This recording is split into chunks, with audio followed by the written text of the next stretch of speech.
À cause de quoi? Mais parce que, en fait, l'État de Côte d'Ivoire joue avec les mots, joue sur les mots, atteinte à la sûreté de l'État. Quand vous n'êtes pas d'accord avec eux, parce que ce sont des braqueurs d'élection, des braqueurs du pouvoir, ce sont des gens qui font des coups d'État constitutionnels. Quand vous les dénoncez, évidemment, vous n'êtes pas d'accord avec eux. Donc, pour eux, vous devenez la bête noire de la République, la bête noire de leur pouvoir.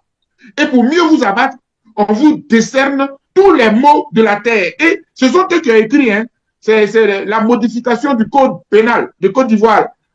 Ils ont introduit la nouvelle dénomination de terroristes. Ils ont même créé un tribunal spécial pour les terroristes politiques. Mais ce régime-là nous fait pitié, quoi. C'est-à-dire que tous les opposants, tous les intellectuels qui les critiquent, qui n'est pas d'accord avec eux, il y a une prison spéciale. Il y a une prison spéciale. Donc, c'est la section qui est pratiquement aux deux plateaux. Voilà, une section du tribunal qui est aux deux plateaux, qu'ils ont baptisé tribunal des terroristes politiques. Et puis, ils n'ont pas honte. Et le monde entier, heureusement, commence à le découvrir. Donc, ça fait jaser. Alors, chers frères, vous comprenez, l'une des premières aberrations, l'inculpation dont nous parlons date de fin juillet 2021. Je rappelle à nos téléspectateurs, à nos confrères, à nos compatriotes, que je suis rentré d'exil le 9 juillet 2021. Je suis allé en exil le 10 juin 2011, après que l'on a arrêté le président Laurent Gbagbo. Me sentant menacé par les rebelles qui me cherchaient, ils ont saccagé mes bureaux, ils ont détruit les bureaux de la FIDOP. Me sentant en danger, par la grâce de Dieu, je suis sorti pour aller en exil en Italie.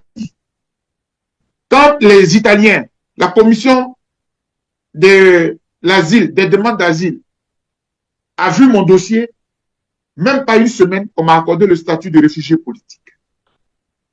Quand je rentre, avant que je ne rentre, puisque je rentre en 2021, déjà en 2020, nous sommes confrontés à un troisième mandat. M. Ouattara veut faire un troisième mandat. Ce que nous n'acceptions pas, ce que nous n'avons pas accepté, ce que nous n'accepterons jamais. Alors je l'ai dénoncé sur les réseaux, dans tous les médias internationaux où j'étais invité, Afrique Média, un peu partout. Et comme, entre-temps, au plan national, le président Ali Konan Bédié, paix à son âme, que Dieu accueille ce serviteur digne de mon pays, il s'était braqué contre le troisième mandat. Lui et le président Afin Guessan, je veux aussi le saluer. Ils étaient admis à compétir. Je rappelle que leur dossier avait été accepté. Ils étaient candidats à l'élection présidentielle de 2020. Mais ces deux personnalités-là ont sacrifié leur candidature pour refuser la forfaiture de M. Ouattara pour un troisième mandat. Et c'est là que vous vous rappelez, le président Bédié a mis une structure informelle parce que le CNT, le Conseil national de transition, n'existait pas légalement. Il a créé cette structure-là pour fusionner tous ceux qui n'étaient pas d'accord. Je le dis pour que nos compatriotes soient encore une fois éclairés. J'ai soutenu intellectuellement et publiquement le CNT, mais je n'en ai pas été membre, malheureusement. Pour ceux qui sont les petits esprits du RHDP qui veulent forcément m'habiller du CNT, je n'en ai pas été membre. Parce que je ne pouvais pas. À l'époque, j'occupais les fonctions de 5e vice-président de EDS, Ensemble pour la démocratie et la souveraineté. Et à ce titre, nous avions un référent politique qui s'appelle Laurent Gbagbo. Et le président n'était pas trop favorable, il n'avait pas donné son avis favorable. Donc, la EDS n'est pas entré dans le CNT. Donc, je n'ai pas été membre. Mais j'ai soutenu. Parce que toutes les révolutions, tous les mouvements de soulèvement contre des dictateurs, je les soutiens. Je suis un défenseur des droits de l'homme, un défenseur de la liberté, un défenseur de la justice, un protecteur, un défenseur de la constitution de mon pays. Bref, c'est en ce moment-là que, comme j'ai mené ce combat, j'ai été inculpé. Et vous savez quoi, Jacques Roger, je vais vous faire. Vraiment, ceux qui vont suivre cette émission, ils seront à l'aise. Parce que pour m'accabler, ils prennent les vidéos des vidéos dans lesquelles j'appelais les Ivoiriens à se mobiliser. Et vous savez, c'était à quelle occasion?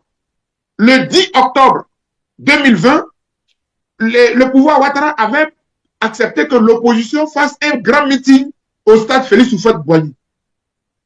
Et en ce moment-là, c'était la ferveur, je dis bien le 10 octobre.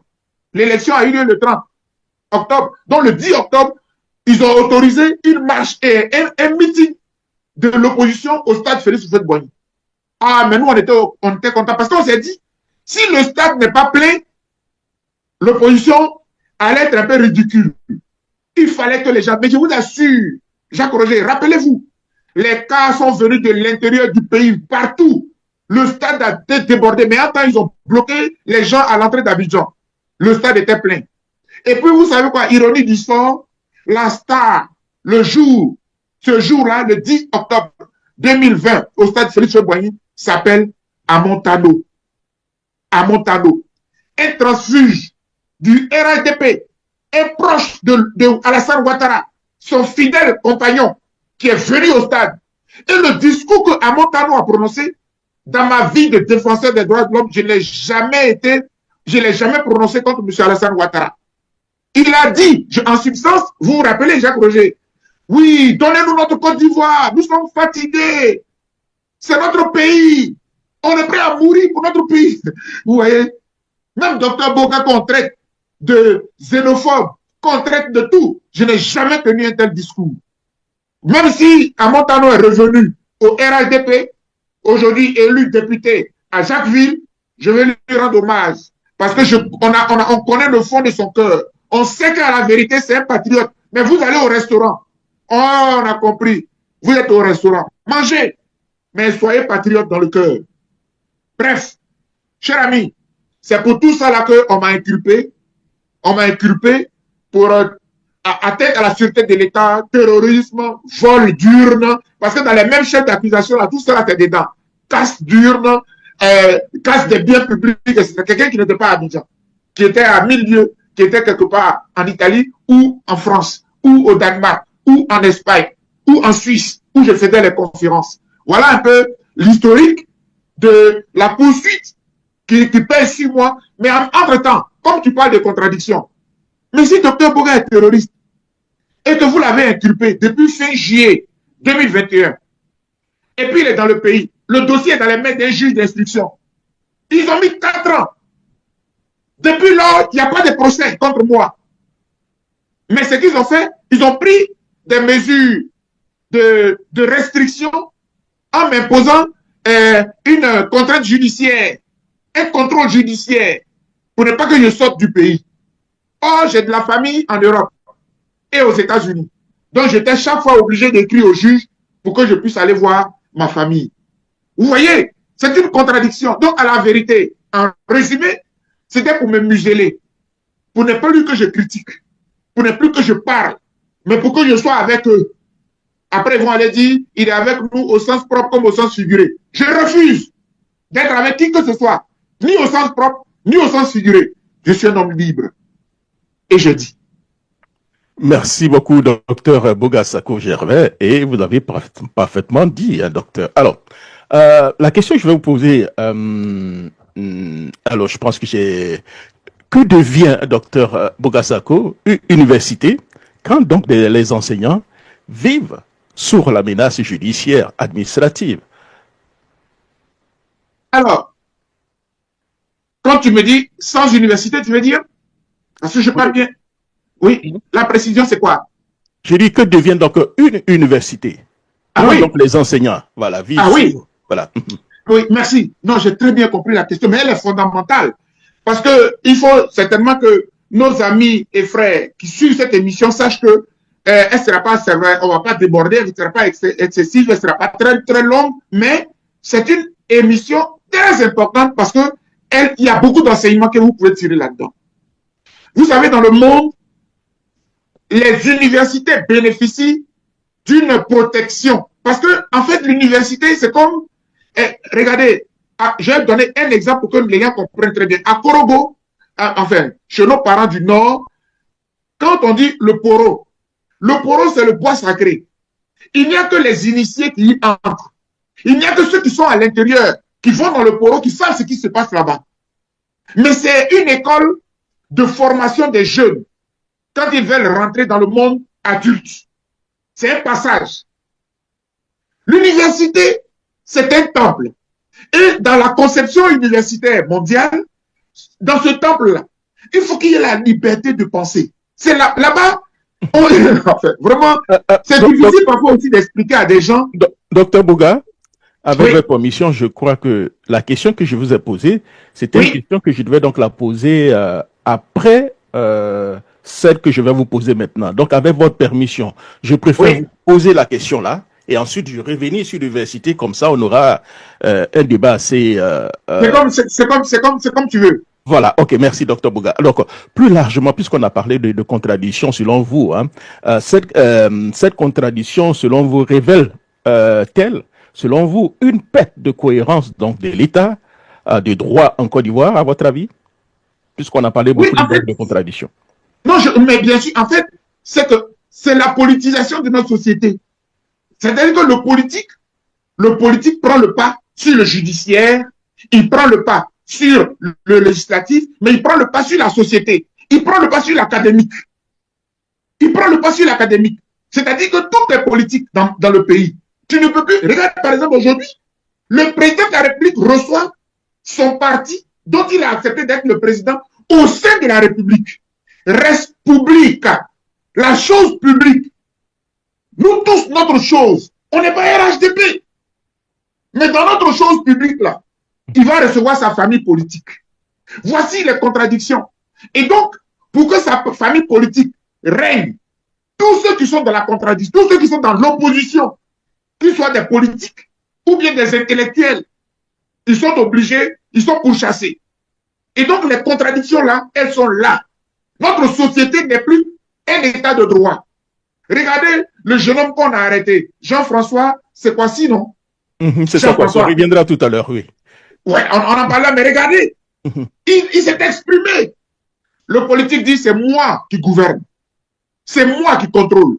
Et donc, si vous n'allez pas dans mon sens, votre contradiction n'a pas de sens. Vous poursuivez quelqu'un pour terrorisme, il n'y a aucun mandat d'arrêt, il n'y a aucun procès contre lui, rien du tout, mais vous le poursuivez, et puis vous gelez ses comptes. Donc, alors qu'il n'a pas été jugé, alors qu'il n'est pas condamné, alors qu'il n'y a rien contre lui, puisqu'on vous a donné, vous avez ouvert un procès, vous m'avez inculpé, donc vous avez ouvert des enquêtes, dont le juge d'instruction, en 4 ans, il n'a rien trouvé contre Dr Bouga. Mais s'il n'a rien trouvé, c'est un non-lieu. Libérez-moi. Malgré cela, j'ai donné des cours à l'université, alors que je suis poursuivi.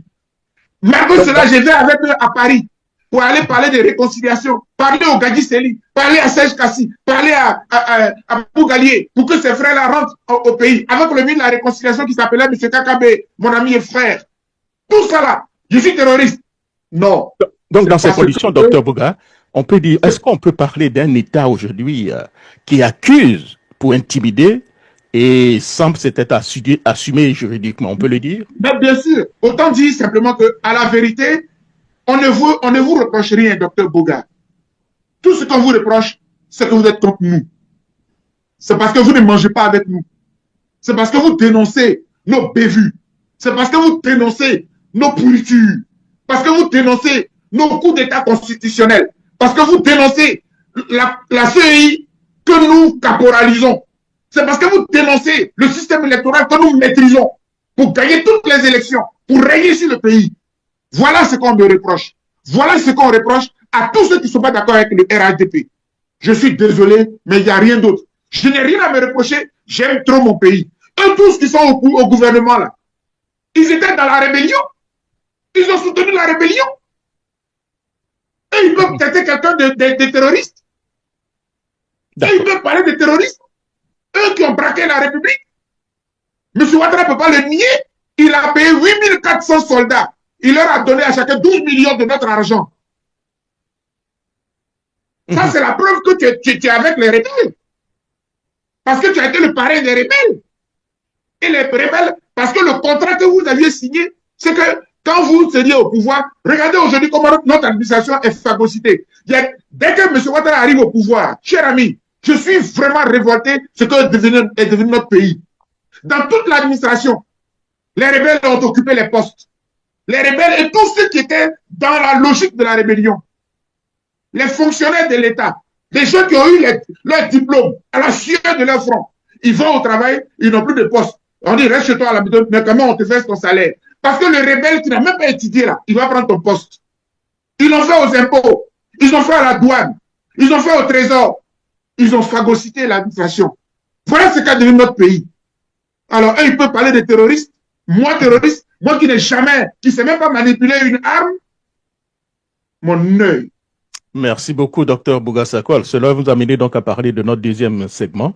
C'est donc les universités et puis les libertés, voilà, j'allais dire académiques. Alors, la première question que je vais poser, Dr Bouga Sakoal, l'université ivoirienne est-elle encore aujourd'hui un espace de liberté intellectuelle et de débat, j'allais dire, des débats critiques? Merci. Donc, je reviens sur l'analyse que je faisais. C'est que dans le monde, on veut protéger la pensée, la liberté de penser. L'université, là, c'est le temple du savoir. Et dans le savoir, il y a des contradictions. Parce qu'à l'université, le RSDP est à l'université, le PPACI à l'université, l'intellectuel, c'est le monde libre. Là-bas, là, à l'université, là, il n'y a pas de machette. Il n'y a jamais eu de machette. Il n'y a jamais eu d'armes. C'est avec M. Ouattara et tous ces esprits-là, nouveaux, là, sont nés dans cet esprit-là. C'est dommage, quoi. Et donc, à l'université, on passait notre temps dans le débat des idées. Et c'est ce que Voltaire a dit. Quand je cite souvent cette épitaphe qu'on a attribuée à Voltaire, en définissant la démocratie, je ne suis pas d'accord avec ce que vous dites, mais je me battrai pour que vous puissiez le dire. Je me battrai à mort pour que vous puissiez dire ce que vous avez à dire. Ça veut dire que l'université, c'est la contradiction. L'université, c'est le débat. Et on a des professeurs de tous les bords qui se retrouvent. Et puis, c'est beau à voir. C'est ça, l'université. Et c'est pour cela que dans le monde entier, il y a un principe qu'on appelle les franchises universitaires. Dans les franchises universitaires, aucun policier, aucun corps habillé n'a le droit de rentrer dans le temple du savoir. Parce que dans ce foisonnement des idées-là, attention, hein, l'université, c'est une armée. On respecte les maîtres, parce que les maîtres, ce sont les dieux à l'université. Nous tous, on a des maîtres. Parce qu'on soutient des thèses, on soutient des mémoires. Donc, à l'université, on n'a pas besoin de policiers. Le temple du savoir lui-même est régulé. C'est le savoir qui est la boussole. Le policier va venir faire quoi? Le policier qui n'a même pas BPC, là, il va venir faire quoi à l'université? Hein? Le gendarme qui n'a même pas CP, là, il va venir faire quoi à l'université? Le gendarme et puis le militaire qui n'a même pas CP, là, il va venir faire quoi? Le certificat d'études primaires, là, il va venir faire quoi à l'université? C'est le temple du savoir. C'est pour cela que ni les policiers, ni les gendarmes, ni les militaires n'ont accès à l'université. Il n'y a que les dictateurs. Quand ils veulent commencer, même quand les dirigeants veulent basculer dans la dictature, c'est là qu'ils envoient l'armée, c'est là qu'ils envoient la police contre les étudiants. Sinon, ce n'est pas dans les principes universitaires. L'université est un monde libre. Or, et dans cette liberté-là, on était arrivé à un stade où les présidents d'université étaient élus par leur père. C'est-à-dire que comme le monde universitaire, c'est un monde à part, un monde incontrôlable, ni par le politique, ni par le militaire, ni par le milliardaire. C'est un monde libre. Et donc, dans les nouveaux principes, le président d'université est élu par les collègues. On reconnaît, il y a des candidats, et puis en fonction de ton parcours, parmi nos maîtres, on choisit un qui va être le président, et puis le doyen, les doyens, etc. C'est comme ça que l'université fonctionne, de façon autonome. On a le budget de l'État, mais l'État ne rentre pas dans le fonctionnement de l'université. Mais l'État, au nom de la politique générale, peut nous donner des orientations sur les programmes, sur les secteurs que l'État voudrait voir se développer parce qu'il y a de l'emploi au bout du compte. Mais l'État n'intervient pas dans l'université. Avec le régime Ouattara, les présidents d'université sont nommés. On a cassé le principe de l'élection, on a mis en place la nomination. À partir de ce moment-là, le politique rentre dans l'université. Voilà comment notre université va commencer à jouer le rôle du politique. Or, le politique qui est là, c'est un rebelle à la base. Le pouvoir qui est là, c'est un pouvoir de la rébellion. Cher ami, je vais terminer. Je t'ai dit que cette émission est très lourde parce que je suis un acteur témoin vivant. En terminant, prenons le cas de Bouaké. Quand la rébellion vient, la rébellion s'assoit à Bouaké. Mais nous avons des collègues qui sont rentrés dans la rébellion. Et moi, dans un de mes livres que j'ai écrit, parce que j'en ai écrit 6, sur la question des droits de l'homme en Côte d'Ivoire et en Afrique, je me suis interrogé. Mais comment un intellectuel peut soutenir une rébellion? Une rébellion qui tue. Parce que la politique, elle a une finalité humaniste. On fait la politique pour apporter du bonheur aux gens. Est-ce qu'on peut prendre des armes dans la démocratie? Ah, et on a eu ce débat-là. Je me rappelle très bien, quand le président Laurent Gbagbo disait à l'époque qu'il y a des coups d'État qui font avancer la démocratie. Je me rappelle très bien avoir assisté, à l'époque j'étais encore jeune étudiant, j'ai assisté à un colloque à l'université, non, au centre culturel Jacques Aka, avec le doyen Memel Fauté, qui avait été invité. Le colloque avait été organisé par la branche universitaire du FPI. Je me rappelle très bien. Et j'avais été invité en tant que société civile. J'étais déjà président de la FIDOP, président de la LIDO, la Ligue ivoirienne des droits de l'homme à Bouaké. On m'avait invité. Et le débat, c'était quoi? Est-ce que le coup d'État de 99, il y en a qui considéraient que ça fait avancer la démocratie? Et mon point de vue, en tant que défenseur des droits de l'homme, c'était que jamais un coup d'État ne fait avancer la démocratie. Et je crois que j'ai eu raison. Parce que ce que, sous Guy Robert, on a vécu en Côte d'Ivoire, avec les PC crises, où on tuait les gens, les exécutions sommaires, je ne pourrais jamais soutenir des coups d'État contre la démocratie, contre la République. Voilà un peu, tu vois, pour te faire comprendre que l'idée a évolué, l'université se veut libre. Mais avec Ouattara, l'université est sous le contrôle de l'État. La preuve, mon université de Bouaké là est devenue université Alassane Ouattara.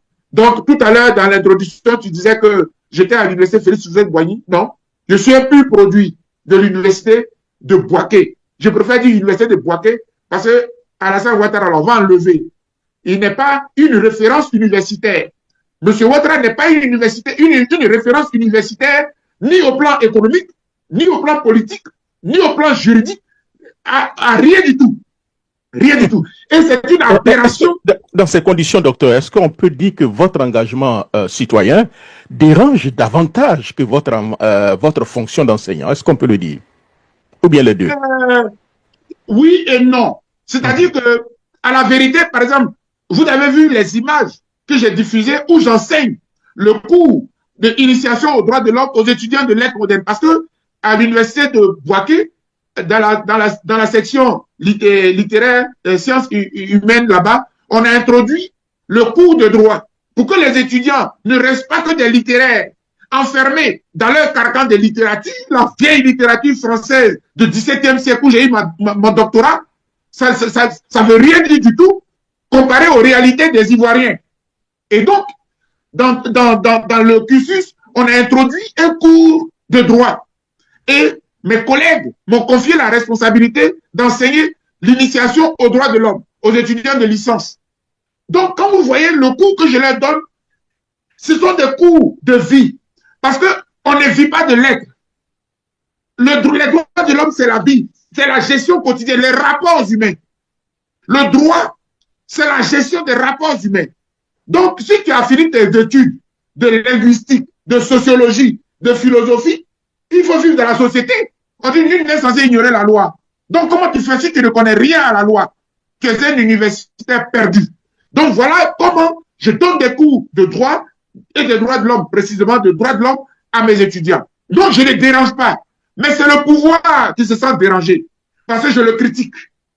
Donc, vous comprenez que, en même temps que je suis enseignant à l'université, en même temps, je suis un militant des droits de l'homme. Et c'est mon côté militantiste des droits de l'homme qui les dérange. Mais je ne suis pas double. Je suis la même personne. Et en tant qu'intellectuel, je sais adapter mon discours quand je fais mes cours, parce que les théories que j'enseigne, ce sont des théories universelles. des droits de l'homme, le droit international des droits de l'homme, et puis le droit international humanitaire, le DIH et le DIDH. C'est clair. Voilà, merci beaucoup, docteur Bogasako. Alors, pour conclure avec ce deuxième segment, avant de parler au tout dernier segment, un État qui intimide, si vous voulez, ses intellectuels, peut-il préparer sainement l'avenir, l'avenir du pays et qui fait aussi la promotion des dozos? Non, oui. Non, mais c'est très grave, Jacques Roger. Ce dont nous parlons est très grave. Parce que tel que le RHDP est en train de fonctionner, les valeurs deviennent des anti-valeurs. C'est-à-dire que les jeunes qui se battent, les jeunes instruits, les jeunes brillants, les jeunes intelligents, qui ont leur diplôme, qui n'auront pas d'emploi. Il faut rentrer au RHDP pour avoir de l'emploi. Vous vous rappelez qu'il y a eu un scandale au niveau du ministère de l'Emploi et des jeunes. Ils ont créé une plateforme où on disait e-emploi. E-emploi, vous postulez, il y avait une clause. Il fallait être membre du RHDP. À cette allure-là, mais vous allez tuer l'intelligence de nos jeunes en les phagocytant. Laissez les jeunes librement choisir leur parti politique. Ils ont le droit de choisir leur leader politique. Ils sont suffisamment matures de choisir leur orientation politique. Nous voulons les former à l'université et puis les jeter dans la société étant complets. Et en ce moment-là, avec ce qu'ils ont étudié et leurs convictions personnelles, ils peuvent aller au RHDP, ils peuvent aller au PDCI, ils peuvent aller au PPACI, ils peuvent rester dans la société civile, comme moi. Moi, je plaide pour la société civile, pour avoir la liberté de penser et la liberté d'analyser. Bref, un exemple, dans ce que vous dites qui est très dangereux. Lorsque on suspend toutes les organisations universitaires, cher ami, c'est un projet politique. C'est un projet politique parce que dans le monde actuel, l'université, c'est de l'université que viennent les grandes révolutions. Vous vous rappelez de mai 68? Nous n'étions pas encore nés. Mais vous et moi, on a étudié mai 68. La révolution de la France aujourd'hui, au niveau intellectuel et social, est venue de mai 68, est venue des universitaires. Ce sont les jeunes universitaires.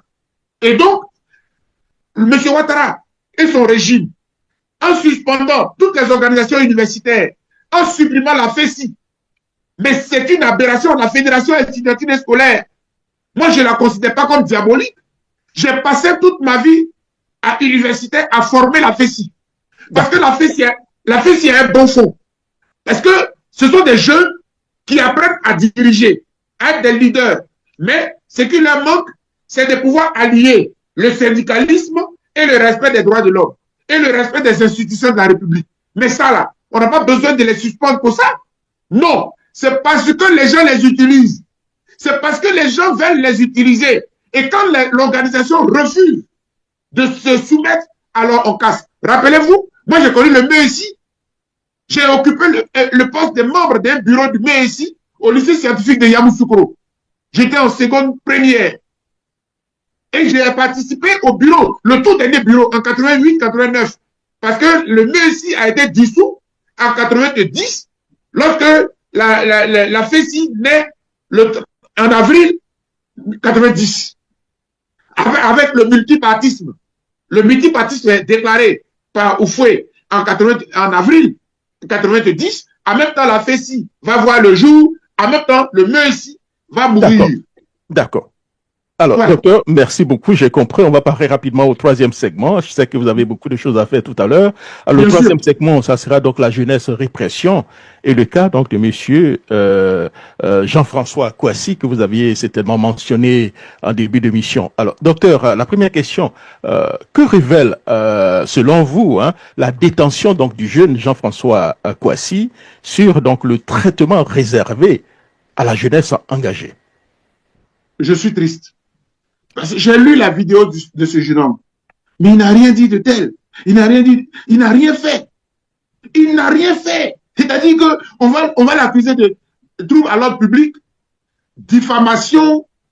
Mais, cher ami, dans la République, la bonne gouvernance exige que les autorités gouvernent dans la transparence. La transparence, c'est que vous ne pouvez pas organiser un concours, fût-il réservé à une minorité des citoyens, en catimini. Mais Jacques Roger, tous ceux qui sont payés par l'État sont contrôlés par tous les citoyens de la République. Parce que l'État, c'est nous. C'est nous qui cotisons pour que l'État ait l'argent pour payer tous les gens qui travaillent pour l'État. Donc, quel est ce concours administratif réservé à des personnes d'une certaine catégorie, mais qu'on n'aura pas public? Mais il faut au moins informer. Informez-nous. On a un devoir d'information, on a un droit à l'information. Il y a un devoir de contrôle. C'est ça que le jeune homme a dénoncé. Ça montre clairement, cher ami. Il ne faut pas que j'oublie. Ce débat-là, il faut le lever. Ce débat-là, il faut le lever. Lorsque M. Ouattara prend le pouvoir, il a commis une erreur gravissime qui va le suivre jusqu'à la fin de sa vie. Il a osé dire, au cours d'une interview, accordée à un journal européen, un journaliste européen, un journal européen, que le nord de la Côte d'Ivoire a toujours été lésé. Donc, il est venu pour que rapidement, il va faire un rattrapage. C'est ce qu'on a appelé le rattrapage ethnique. À partir de là, regardez dans la République, ne sont favorisés, ne sont à tous les postes que ceux qui sont dans le nord, qui ont des noms en consonance nordique et qui sont même membres du RADP. C'est ce rattrapage ethnique-là qui fait qu'on cache les concours pour placer les gens, les amis. On crée un Sénat pour récompenser des amis. Parce que le président a 30% des personnes qu'il nomme. Vous voyez, on profite de la République pour récompenser des amis. Regardez très bien. Je vous ai dit que quand ils sont arrivés au pouvoir, tous les fonctionnaires qui étaient à des postes clés, allez-y au trésor, allez-y à la douane, allez-y aux impôts, on a remplacé les gens. Parce qu'il faut placer nos gens. Il faut contrôler le pays. On contrôle l'économie, on contrôle le politique, on contrôle les affaires, on contrôle les marchés de gré à gré, on contrôle tout. Le RADP contrôle tout. C'est pour ça que les postes électifs là, le RADP vient de partout. Et puis ils sont contents de faire la carte de la Côte d'Ivoire orange. Ce n'est pas une république.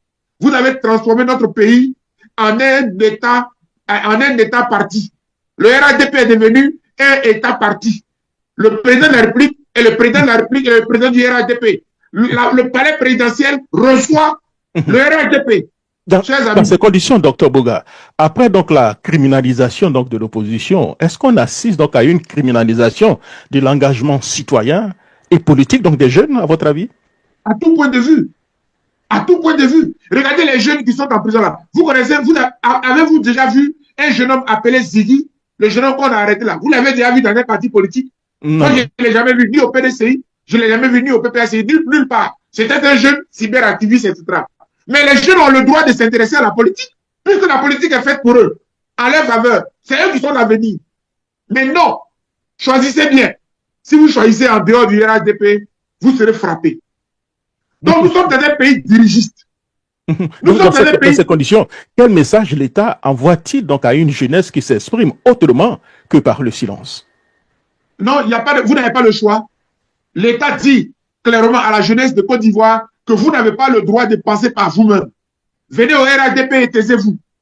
Regardez un peu sur les plateaux de télé. Il n'y a pas. Ils sont rares. Ils sont rares. Après, à part mon jeune collègue que je veux citer, qui était le président des docteurs au chômage, parce que je les ai défendus. J'ai des bons rapports avec, je ne sais plus si c'est mais ouais, je ne veux pas me tromper. Donc c'est pour cela. Parce que je le connais très bien.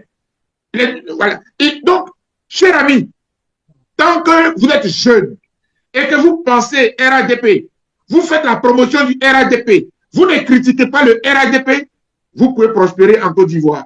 Mais si vous voulez faire comme les docteurs Boga, pour critiquer la République, pour oser critiquer d'une façon ou d'une autre, vous serez frappé. Je n'avais jamais pensé que le jeune Jean-François Kwasi, je n'ai pas écorché son nom, je n'avais jamais imaginé que ce jeune homme, qu'il traite de guignol, qu'il traite de bougnoul, il pouvait leur faire aussi mal, avec une simple pancarte. Cher ami, je voudrais dire à la jeunesse de Côte d'Ivoire, je n'ai pas désespéré. Le pays leur appartient. L'avenir du pays, c'est eux. L'avenir du pays, c'est eux. Il ne faut pas qu'ils regardent M. Ouattara, parce que M. Ouattara, il est à quelque part de son passage. Son régime va passer. Notre pays doit demeurer. Les jeunes Ivoiriens doivent avoir la jugeote, doivent avoir l'intelligence, doivent se lancer dans les débats contradictoires et politiques. Parce que les jeunes doivent faire la politique. Monsieur Macron, il n'avait même pas 40 ans quand il a pris la tête de la France. Donc, n'attendez pas d'avoir 50 ans, 100 ans pour faire de la politique. Faites de la politique à votre jeune âge. Ayons un parlement avec des jeunes députés. Mais dans ces conditions, docteur, avec tout ce qui se passe, peut-on donc gouverner durablement par la peur donc, de la jeunesse dans ces conditions? Mais non. Ce qui fait que la jeunesse aujourd'hui, la jeunesse que vous voyez là, elle est mobilisée. Quand vous enfermez le secrétaire général de la FESI, quand vous arrêtez les leaders de la JPDCI, quand vous arrêtez les leaders de la JPPACI, les leaders, etc., vous pensez que quoi? Les jeunes que vous voyez là, vous avez dit année de la jeunesse, vous avez fait le bilan, vous avez vu ce qu'ils ont, sur le dos des jeunes, ils se sont enrichis, ils se sont empilfrés. Bref, cher ami, M. Ouattara, à un moment donné, il ne fera plus peur aux jeunes. Et moi, mon espoir, c'est que les jeunes, demain, prendront leurs responsabilités. D'accord. Avant donc la conclusion, docteur Bogassako, la question fondamentale que donc les éditeurs posent maintenant, je pense qu'on devait même poser la question dès le départ, mais à la fin, je crois que ce n'est pas mauvais, puisque vous avez reçu donc la convocation de l'université. Vous êtes des États-Unis avec tout ce qui se passe ici. Alors, les auditeurs meilleurs savoir, qu'est-ce que vous allez faire? Vous allez rentrer tout en sachant que vous rentrez, il y a des possibilités que vous partiez donc en prison ou bien rester aux États-Unis dans la situation dans laquelle nous sommes. Je pense que ça va être en même temps une sorte de conclusion. Je veux remercier tous nos téléspectateurs, nos auditeurs, nos compatriotes. Alors, je pense que pour eux, je vais résumer, mais ils ont déjà compris à travers les réponses que j'ai données là aujourd'hui, que j'ai diffusées sur les réseaux sociaux, ils ont déjà compris que je ne suis pas prêt de rentrer de la Côte d'Ivoire. Et ça, c'est mon côté un peu d'homme de foi qui va parler. Ce que je sais, pour avoir fait 10 ans d'exil déjà, lorsque Dieu vous sauve d'une situation, laissez Dieu vous aider à prendre la décision de rentrer. Attendez, regarde comment je suis sorti du pays miraculeusement, et que je me retrouve dans le plus grand pays de démocratie et des droits de l'homme au monde. C'est une grâce. C'est pas une affaire de salaire, une affaire de viens prendre ton poste qui va me distraire.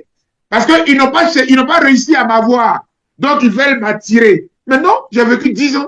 Ils m'ont pas payé de salaire, mais Dieu m'a toujours nourri. Est-ce que je ne vais pas bien? Jacques Roger, tu ne vois pas? Non, vous êtes en forme. Donc, quand même, je ne peux pas. Non. Ce serait, j'allais dire, je serais en ce moment-là livré à moi, mais même Dieu ne pourra pas me soutenir dans ce sens-là. Je pense que voilà, je ne ferai pas l'erreur gravissime de retourner dans ce régime de dictateur, dans ce régime d'encagoulé, dans ce régime où on emprisonne à tout va, dans ce régime, mais attendez, est-ce que vous savez que quand je fuyais pour venir ici, les policiers m'attendaient devant le campus pour m'embarquer, pour me ridiculiser devant mes étudiants. Et c'est maintenant là, vous voulez que j'aille. Merci d'avoir suivi cette vidéo. Si vous avez aimé le contenu, abonnez-vous à la chaîne et activez la cloche pour recevoir toutes nos prochaines publications. Laissez aussi vos avis dans les commentaires, vos retours comptent énormément et nous aident à améliorer chaque nouvelle vidéo. Merci pour votre soutien et à très bientôt.